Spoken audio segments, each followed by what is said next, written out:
Welcome to the Deep Dive. We take a stack of sources, slice through them, and pull out the real nuggets of knowledge for you. That's the plan. Today, we're plunging into something really fundamental. Yeah. How do human values actually get, built into us? Honesty, compassion, that sort of thing. Yeah, the process of value inculcation, as the sources call it. Right. We're looking at insights from leaders, reformers, administrators, exploring the roles of family, schools, society. Our mission is basically to shortcut you to being really well informed on this. We've pulled together quite a range of stuff. And it's fascinating, isn't it? Yeah. Because values aren't just nice ideas. No, not at all. They're the bedrock, the absolute foundation of individual character and, how societies work or don't work. So we're looking at how they actually take root, not just what they are, but the how. Exactly, from early childhood right through to, ancient wisdom. Okay, let's dive in then. The sources seem to agree strongly that this journey starts right at home. Yeah, home first. Then school sort of takes the baton like a relay race for values. Huh? Yeah, a bit like that. And these early influences, they're just incredibly foundational. Absolute crucial. APJ Abdul Kalam put it really powerfully. Oh, the former president of India. What did he say? He said, if a country is to be corruption-free and become a nation of beautiful minds, I strongly feel there are 3 key societal members who can make a difference. They are father, the mother, and the teacher. Wow. That puts immense weight on those 3 roles. It really does. It highlights how critical that early environment is. And our sources echo that, don't they? That idea of home is the first school. And mother the first teacher. Yeah, it's a sentiment even early educators like Pestalozzi talked about. Makes perfect sense. Kids are like little sponges. They imitate everything. They really do. So parents lay that groundwork for ethics, for honesty, integrity, Right. often without even realizing the full impact. It's less about formal lessons and more about the atmosphere. Exactly. Yeah. The sources talk about creating inner peace and contentment at home. That shapes a child's whole perspective, subtly but deeply. So how do parents actually do that, according to our sources? Well, it's practical stuff. Leading by example is huge, showing honesty, responsibility. Right, the do as I do part. Definitely. Open communication about why certain values matter. Consistent discipline, which helps build self-control. Okay. Encouraging confidence, nurturing family traditions, those build belonging.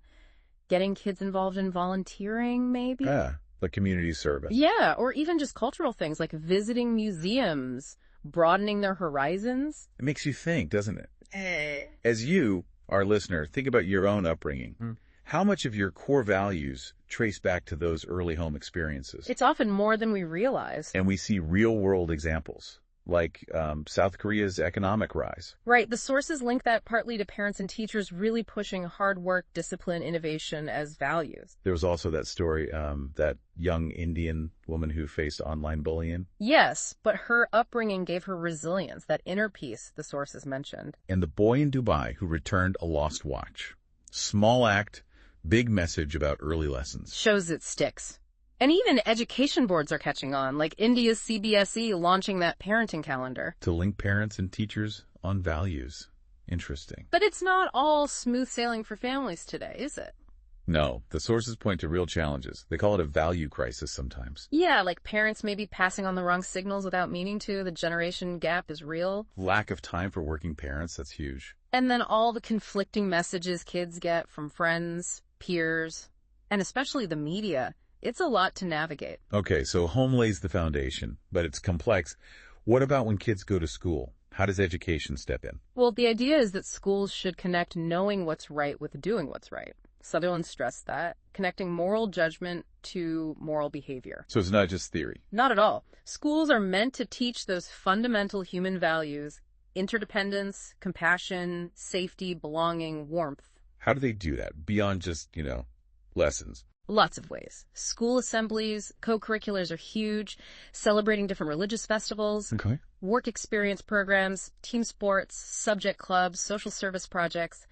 They all aim to build cooperation, honesty, discipline, social responsibility. Are there specific examples in the sources? Yeah, they mentioned schools like the Chinmaya mission schools in India integrating spiritual teachings, or the art of living schools using yoga and meditation for compassion. And the Sri Satya Sai Institute. Emphasizing love, peace, nonviolence through its whole approach. So these co-curriculars, the activities outside the main classes, How exactly do they build values? Dr. Radhakrishnan had thoughts on this, right? He did. He talked about realizing children's talents, letting them reach their potential. He saw things like song, dance, literature as creative acts that build strength, steadiness. Interesting. So it's not just fun extras. No, the sources break it down. Physical values come from things like NCC and NSS in India or yoga. Right, the Cadet Corps and Service Scheme. Psychological values from having emotional outlets, learning self-control. Civic values through things like student councils. Self-governance. Social values like teamwork from sports or that community labor idea shrammed in it. Moral values like fair play in games, even academic values from debates and discussions. But schools face hurdles too. Big ones. The values from home, school, friends, media. They often clash. And sometimes the media or peer pressure wins out. It can feel that way, yeah. Plus, there's this worrying trend the sources mention schooling drifting away from its core purpose, education becoming more like a commodity. Profit-driven. Does that inherently conflict with teaching values? It certainly raises questions. And then you see things like that awful Shalarth ID scam in Maharashtra. Yeah, that was shocking. Senior education officials creating fake teacher IDs, stealing public money. It's a stark example of systemic failure, right? When the system itself lacks the values it's supposed to instill. Absolutely. Which brings us to the teachers themselves. They're critical in all this. Absolutely key. They have to understand, appreciate, and uphold moral values, personally. It starts with them. Their job isn't just ticking off the syllabus. Far from it. They shape values just by how they teach, how they behave. They're role models for kindness, respect, honesty, fairness, every single day. What kinds of strategies do they use? Things like using real-life examples, maybe current events, encouraging kids to reflect, using rewards and consequences thoughtfully. Creating a positive classroom feel. Yes, and using literature or media to explore different perspectives. Service learning opportunities, too. But teachers are under immense pressure. What challenges do they face trying to do this? Oh, a lot. Lack of time is a big one, with the focus always on exams. Yeah, the testing culture. Student resistance sometimes. Why do we need this? Parental resistance, too, if they only care about grades. Cultural differences in the classroom can be tricky. Lack of proper training specifically for value education. In the constant noise from social media contradicting everything. Exactly. Limited resources, sometimes lack of support from the school administration. It's a tough job. It really makes you wonder, who is ultimately responsible? We heard Sadhguru's view. He puts it mainly on parents. He does. Value education should be taught by parents at home. As parents, that responsibility mainly lies with you. It's a strong stance. But is that the whole picture according to our sources? Not entirely. While Sadhguru highlights the home, the overall picture from the sources suggests more of an ecosystem. Parents are foundational, yes, but schools and society are vital layers. Oh, shared. It seems that way. The challenges teachers face kind of show that parents or schools can't do it alone. It needs everyone involved. Okay, that makes sense. So let's zoom out a bit. Beyond home and school, how does the wider society shape our values? Well, the child starts absorbing societal values right from the beginning, really. Society should provide an environment for learning good values. By reflecting them itself. Ideally, yes. Simplicity, honesty, kindness, fairness in public life. And society is the carrier of traditions, rituals, art, literature. Like the epics, Ramayana, myths, scriptures. Vedas, Upanishads, Gita, Quran, Bible, all rich sources of values. Religious teachings and institutions play a big role here. And modern influences. What about the media? It can be a force for good, portraying positive role models, stories of courage, honesty, raising awareness about social issues. Cultural events, too. Festivals, art, music. Yeah, they expose us to different cultures, fostering respect, tolerance, diversity. Sports teach teamwork, discipline. Community service builds empathy. Generosity, social responsibility, even traditional practices like yoga or Ayurveda, they promote discipline, temperance. We see positive examples like Bihar inducting transgender sub-inspectors. That signals a shift in societal values, right, towards inclusivity. Definitely. Or that Supreme Court ruling about financially empowering homemaker wives that boosts respect for care work. But society has a darker side too, doesn't it? It does. The sources warn society can play a deciding role in developing a crime as a subcultural phenomenon. Meaning, if bad behavior isn't condemned? It can lower the bar for everyone, ethical standards slip, it can even normalize criminal activity eventually. The sources give examples. They suggest, for instance, if people start supporting extrajudicial killings for quick justice, That can create a climate where things like mob lynching or honor killings become more likely. It undermines basic rights, like LGBT rights too. It's a dangerous path when society stops disapproving of unethical acts. That's a really sobering perspective. Okay, so from families and communities, let's shift gear again. What about the big picture administration and governance? How do values play out there? This hits right at the effectiveness of the state, The sources are blunt. A nation's success or failure hangs heavily on having a clean, efficient, and impartial administration. That's the ideal, but the reality often looks different. Yeah. Despite efforts to train officials, we see widespread problems. Corruption, low morale, favoritism, consumerism, even casteism and nepotism creeping in. There's that huge gap the sources mention. Between theory and practice, belief and action. Exactly. It leads to hypocrisy, tension, stress. Gandhi saw removing that contradiction as vital for development. What makes bridging that gap so hard? It often comes down to a lack of real inner change. Rajagopalachari had that powerful quote. The one about national character. Yes. National character is the keystone. If the parched field of Indian policies has to get fresh green life, we need the monsoon of purity in national character. And he said that monsoon is made of little drops. Individual purity of character alone can revive the parched field. He saw it starting with each person. And we certainly see examples when that purity is missing, like that recent raid on the IAS officer in BR. Money laundering case, yeah. Or the ad scam in Rajasthan implicating senior officials. It shows the real-world cost of eroded integrity. So how can governments actively try to foster values in administration? Our sources suggest several strategies. A clear code of ethics is basic integrity, impartiality, human rights. Making public services actually align with human values. Right. Things like sanitation, social welfare delivered effectively and compassionately. Encouraging diversity and inclusion in the workforce is crucial. Giving citizens a real voice. Feedback. Empowering citizens, absolutely. Strengthening accountability, making things transparent and responsive, and actively fostering empathy among public servants. But just having rules isn't enough, is it? No. The sources hammer this point home. Superficial efforts won't stick unless values are inculcated within human beings. It goes back to character. Tagore, Vivekananda, Gandhi, they all stress that inner purity and strength. Yeah, one source says, the normal outgoing tendencies, which tend to land him in a mess, should be balanced with a harmonizing inward journey. And that organizational values come from individual values. Exactly. Individual is the foundation. Ethics rules can force behavior for a while, but without that inner alignment. They create a mismatch and conflict within the doer. Compliance becomes temporary. So real, lasting change towards good governance has to come from within. Personal transformation fuels systemic improvement. It's a powerful link. Okay, this is where it gets really interesting for me. We've talked of modern issues, but so much of this has been thought about for centuries. Let's connect to some of that ancient wisdom, especially from India. It's amazing how relevant it still feels, isn't it? These timeless principles from different leaders, philosophers, they speak directly to today's problems. And a core idea seems to be starting with yourself. Absolutely. The only way to inculcate values is to start with our own self. Consistent effort for inner peace and harmony. Marilyn Ferguson said that too, right? About the gate of change. Yeah. No one can persuade another to change. Each of us guards a gate of change that can only be opened from inside. You can't force it on someone else. And Swami Vivekananda's analogy, the dog's tail. Yeah. Basically saying the world will always have problems. It's curly tail nature. Don't obsess over fixing everything outside. Focus on yourself first. Become that level-headed man, the calm man who does good work. Exactly. Be the change.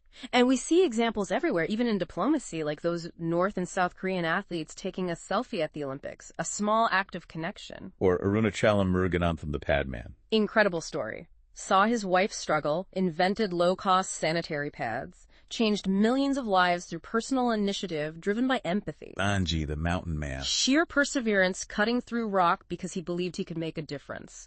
Or historical figures like Raja Ram Mohan Roy initiating huge social reforms. So, digging into specific philosophies, Buddha's teachings. Hugely influential. The core ideas, the 3 universal truths about impermanence and suffering, the 4 noble truths about desire causing suffering, and the path to end it. And the 5 precepts, abstaining from harm, stealing, lying. Right. And the Noble Eightfold Path itself covering wisdom, ethical conduct, mental development, things like right speech, being honest, and right action. How does that apply to something like public administration today? Well, detachment from materialism directly tackles greed and corruption. Nonviolence promotes peaceful conflict resolution. Human rights. Mindfulness, that's a big one now. Hugely relevant. Fosters self-awareness, emotional intelligence, better decisions. Like that cricketer, Surya Kumar Yadav, whose amazing catch was linked to his mindfulness practice. And on a bigger scale, India's Operation Brahma in Myanmar. A humanitarian mission after an earthquake, a national example of Buddhist compassion in action. What about Mahavir's teachings from Jainism? Mahavir taught the soul is pure, but gets caught up in materialism through karma, leading to ego, anger, greed. The goal is liberation. Through the Triratna, right faith, right knowledge, right conduct. Big emphasis on self-restraint for inner peace. And the core vows. Nonviolence, truth, non-stealing. Non-possession, celibacy, ahimsa, nonviolence is central. You see echoes of it maybe in things like Vietnam's bamboo diplomacy, staying neutral and peaceful amidst big power struggles. Let's touch on a few other key Indian thinkers. Guru Nanak. Founder of Sikhism. Preached honest living, sharing, remembering God, fought against caste and gender inequality, famously said, no scripture greater than good conduct. Chanakya or Kautilya. The Arthashastra. Often seen as pragmatic, focused on statecraft, but he knew moral values were vital for stable governance. Talked about bounded rationality, building loyalty to the state, the Raja. And his strategic ideas still resonate. Seems so. Like that joint naval exercise Akemi with African nations fits his theory of balancing regional powers by allying with distant ones. Kabir Das, the poet. A powerful voice for equality, unity, oneness of God. Believed ethical conduct, not just rituals, led to God. God is in your heart. Mercy and forgiveness are the jewels of a spiritual soul. Beautiful. His ideas clash sharply with things like that proposed domicile policy in Assam, which privileges birth location over universal equality. Rabindranath Tagore, poet, philosopher. Champion of fearlessness, freedom, and education, using arts for empathy. His lines, where the mind is without fear, are iconic. How do his ideas apply to administration? Focus on education for empowerment. Value cultural diversity, foster creativity, demand ethical leadership, honesty, integrity, compassion. Like India's stance resisting external pressure with Pakistan. Fearlessness. Could be seen that way, yeah. Standing sovereign and unafraid. And Tulsidas? From the Ramcharitmanas, emphasized devotion and this powerful idea. Only duty is good of others, and only dereliction is oppression of others. And where there is goodwill, there is all the wealth. Goodness attracts goodness. Okay, let's bring this all home now. There's a final, really powerful idea in our sources about how societal progress happens, tying back to human development. Yes, and it focuses on the empowerment of women. Jawaharlal Nehru captured it so well. India's first prime minister, what was his quote? To awaken the people, it is the women who must be awakened.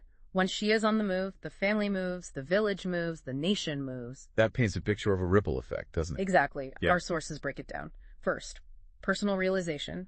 Women become aware of their potential, their rights. Then that changes the family. Family transformation. They influence kids, family dynamics, decisions. Attitudes shift within the home. And that spreads outwards. To community development. As more families change, the whole local community evolves. Broader societal shifts start happening. Leading finally to National progress. Yeah. The combined impact lifts the entire nation. It's a cascade, starting with empowering women. Are there examples of this in practice? Definitely. SIWA, the Self-Employed Women's Association in India, is a prime example. They empower rural women economically and educationally. And you see that whole cascade. Yeah. Individual, family, community, nation. Precisely. Or activists like Aruna Roy, working at the grassroots. Her work empowers communities, influences policy, creates social change, showing how awakened women drive transformation. So it really underscores that empowering women isn't just about fairness. It's fundamentally about driving all societal progress. It's a catalyst. Wow. Okay, that feels like a really potent place to wrap up this deep dive on inculcating values. Yeah. We've covered a lot of ground. We really have, from the home to schools, society, government. Seeing how values get built, the challenges, the importance of inner character, lessons from ancient wisdom. And that powerful connection to women's empowerment driving change. Our mission was to distill the key insights, show how values aren't just abstract, but really practical forces shaping everything. And it's clear, isn't it, the real strength of a nation, a community, a family. It boils down to the values held by individuals. So for you, our listener, here's a final thought building on all this. If, like the sources say, the only way to inculcate values is to start with our own self, And that gate of change can only be opened from inside. how might you begin, or maybe deepen, your own personal inward journey starting today? And what ripple effects could that have in your world? Something to ponder.